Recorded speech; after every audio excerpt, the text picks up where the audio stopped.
EPA Fake CERCLA Part 6, 3 CERCLA sites for the same source. EPA Region 4's disastrous response, bifurcating CERCLA's sites continued.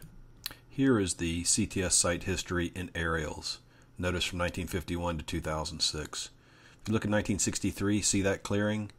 And in 1975, you see that scuffed up area? I wonder what could be buried there. This is a plat map from November 1980 showing the 57-acre site.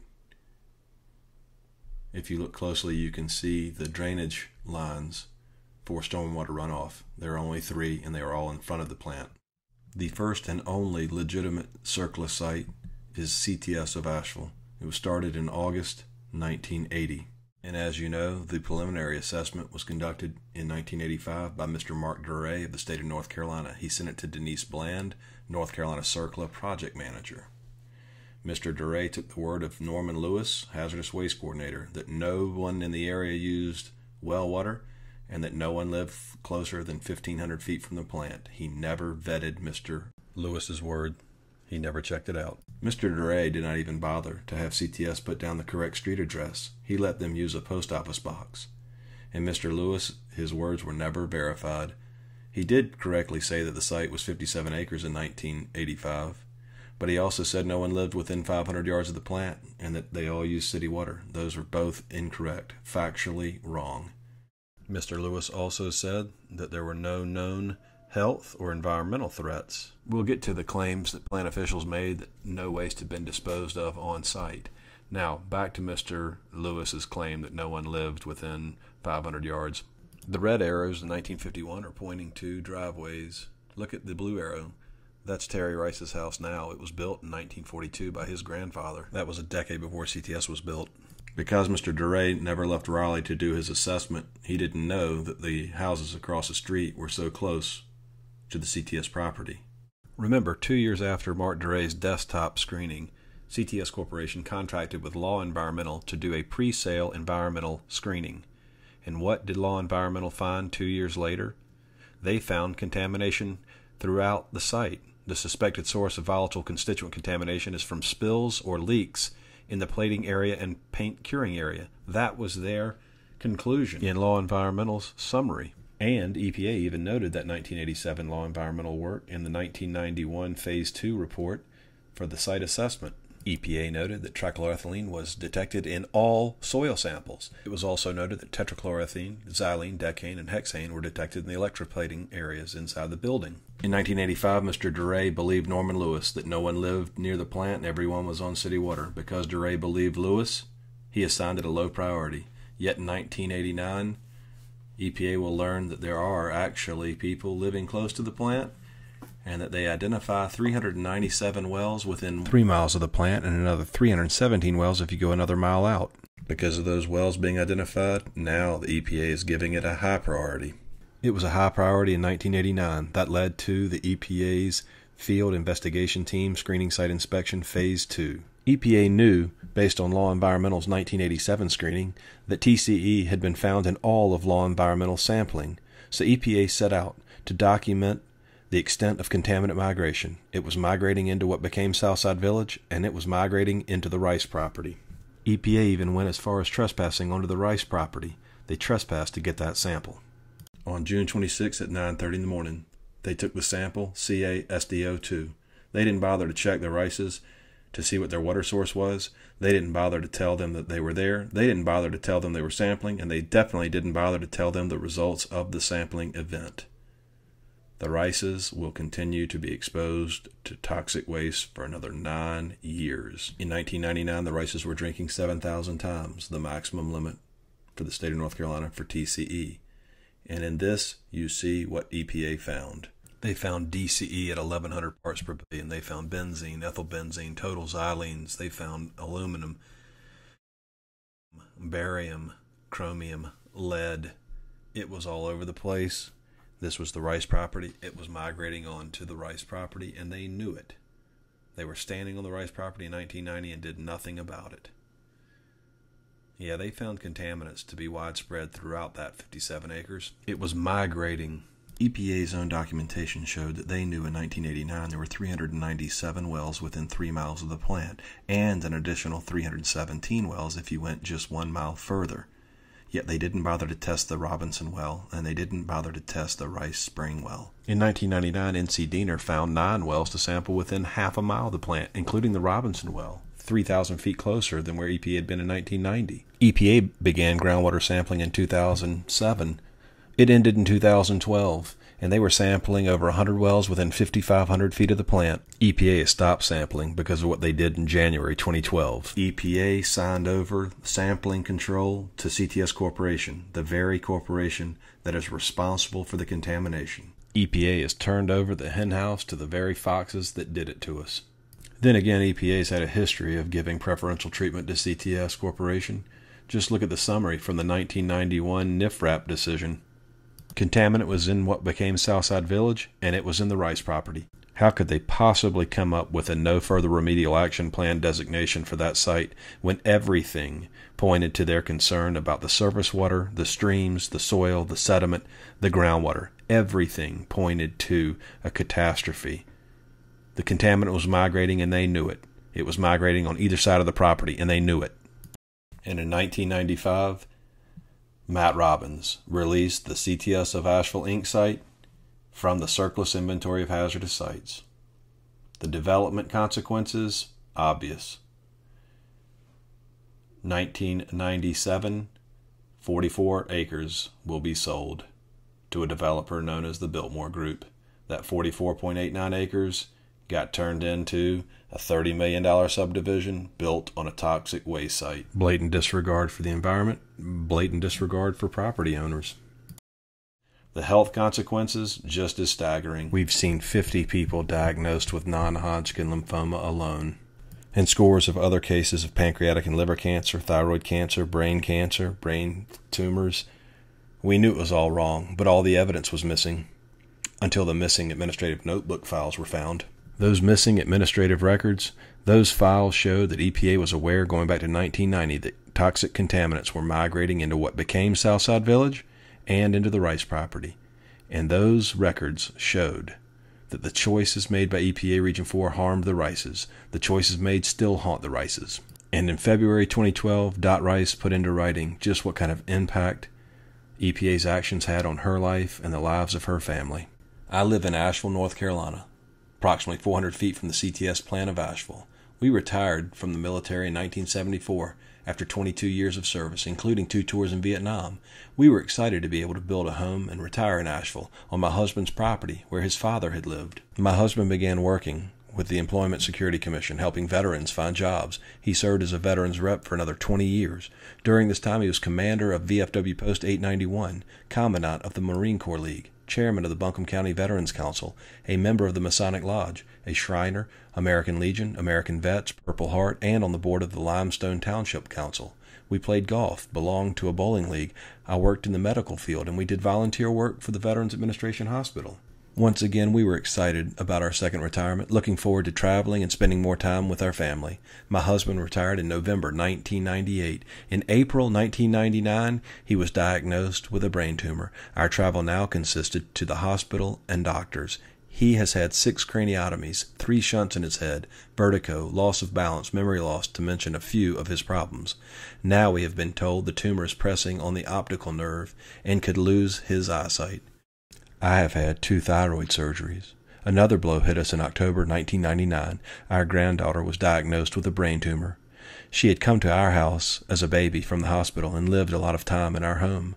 Now, at the age of 21, her life has changed again. Her husband, who was a police officer, had been killed in a car accident. She was the mother of 2 boys and was in constant pain with headaches and fluid building up on her brain.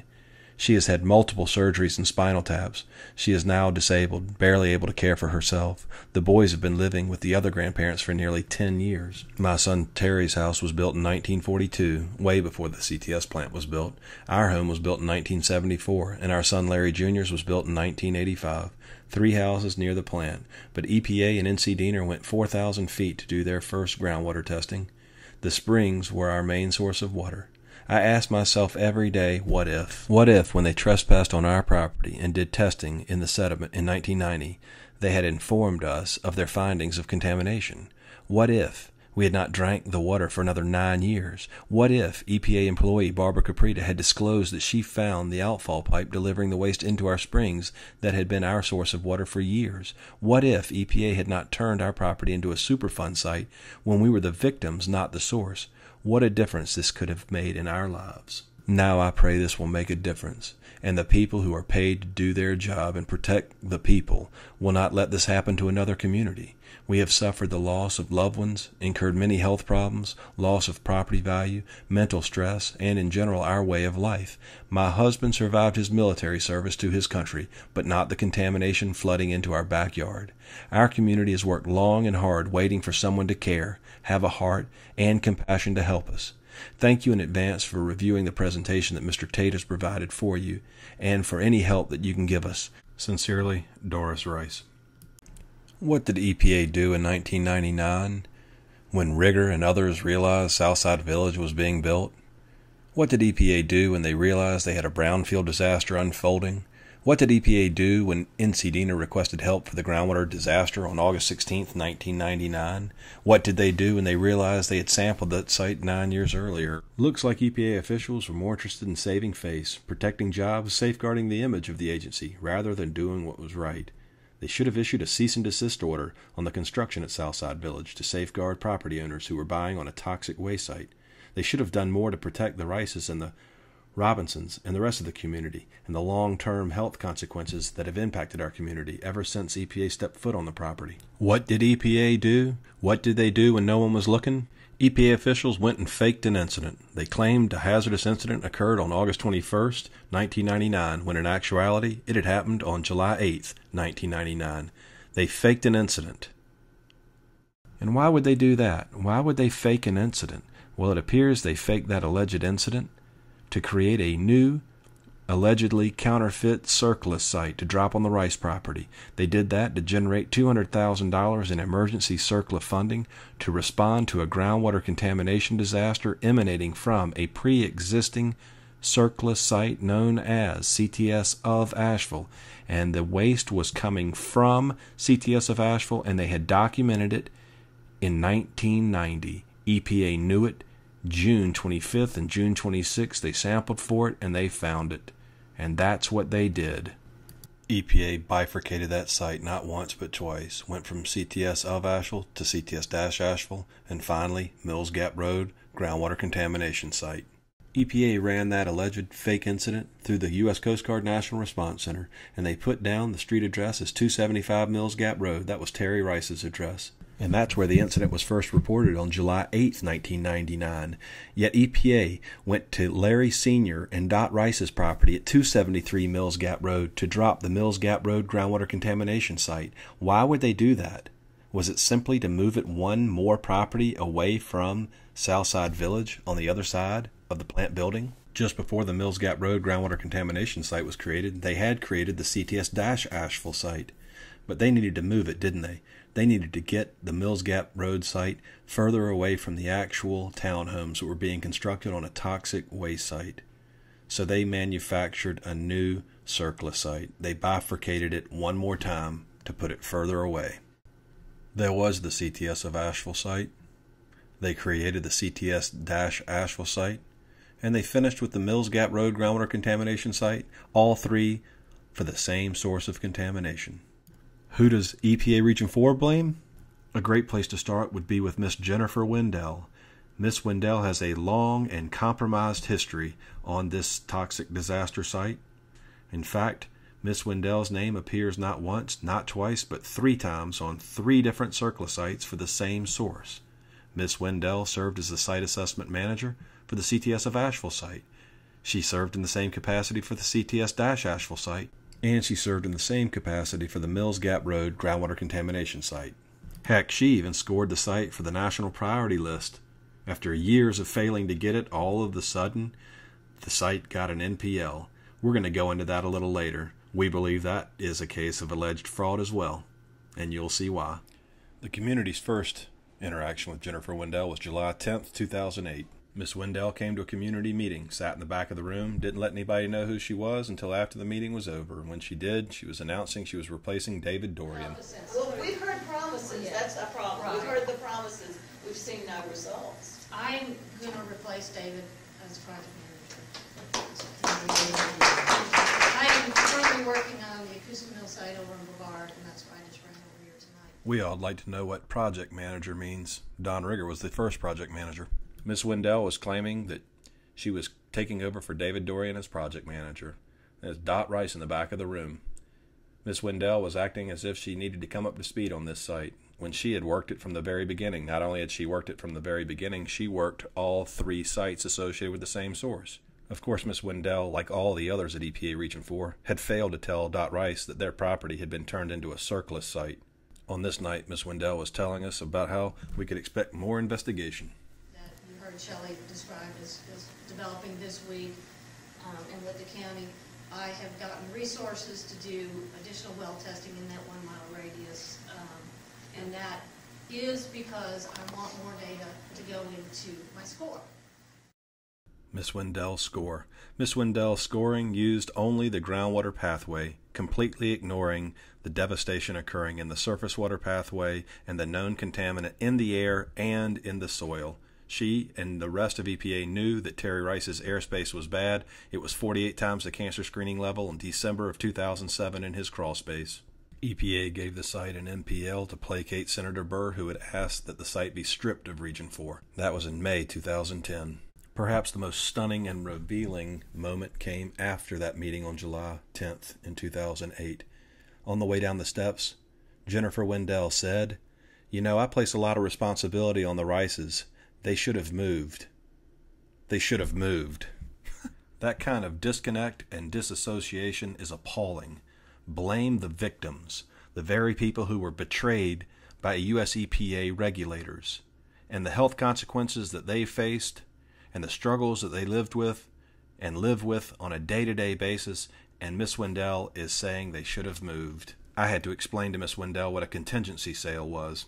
The Rices are a family. The Robinsons are a family. No one deserves to be treated like that. The collective pathological dissociative behavior from EPA Region 4 is incomprehensible. Just chalk it up as a screw-up. It's a simple screw-up based on a water procurement form, and then turn around and blame the family for not moving. Don't tell them you've put a CERCLA designation on their property. Don't tell them that there's an administrative order on consent written for their property. Violate their 4th Amendment rights, violate their 14th Amendment rights, and then blame them. Remember, it's only a screw-up if you get caught. First, there was CTS of Asheville, the only legitimate CERCLA site. Then they created CTS-Asheville in 1999 in their first response to the damage and the dangers emanating from the groundwater contamination. That contamination was coming from CTS of Asheville.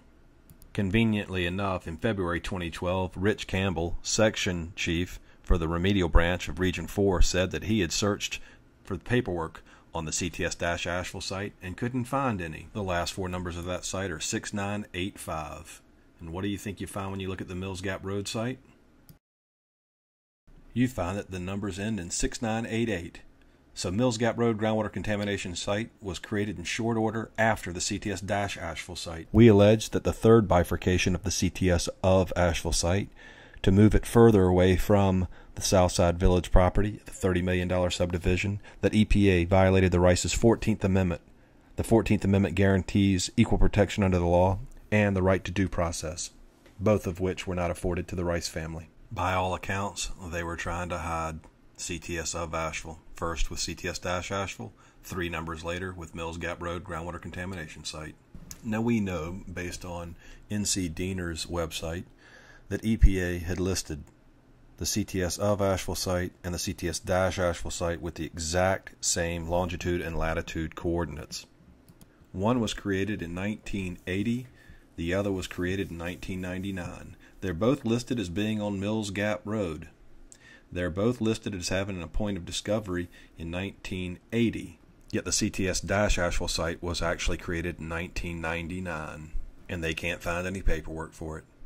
Yeah, they moved it. They moved it 6.54 miles away, 6.5 miles away from the site, and they dropped it on a low-income home at 56 Pine Grove Avenue, just behind the hospital. One thing you can say about these folks at Reaching For, they are consistent. Rich Campbell said that they had searched for the paperwork and couldn't find it. That is their go-to defense. Can't find the paperwork. Well, we did. We found their paperwork. A lot of it. Some of it's still missing. For example, we found this. In the Facility Registry System, or FRS, the difference between CTS-Asheville and the Mills Gap Road groundwater contamination site happens to be just 7 numbers, once again demonstrating the proximity in which CTS-Asheville was created in conjunction with the Mills Gap Road groundwater contamination site. That is a difference of 7 numbers. The third time was the charm. They created the Mills Gap Road groundwater contamination site. They dropped it at 273 Mills Gap Road. For the longitude and latitude, well, they put it a little bit further away, even from Dot Rice's house. They went even further east from CTS. They put it where Mills Gap Road meets Concord Road. Yeah, if you spin things backward, you'll find the real story. All you have to do is look from above. This was all about preventing people from finding out what CTS of Asheville had done. They had an incident. They faked another incident. They created a Superfund site on the victim's property. And when you use that kind of logic, that means that the source of contamination actually flows uphill, moves up gradient, goes back to where it originated from, which was the CTS plant building. On the other side, that's some crazy contaminant because it has to go from the Rices into what's now Southside Village. This was all part of obfuscating what had happened here, what EPA had done, and they turned to creating a fake Superfund, as we allege, and dropped it on the Rice property. 273 Mills Gap Road, by faking an incident on August 21st. Then they went back in time. They created the Mills Gap Road groundwater contamination site the day before the actual incident that they faked. One thing's for sure that we've learned.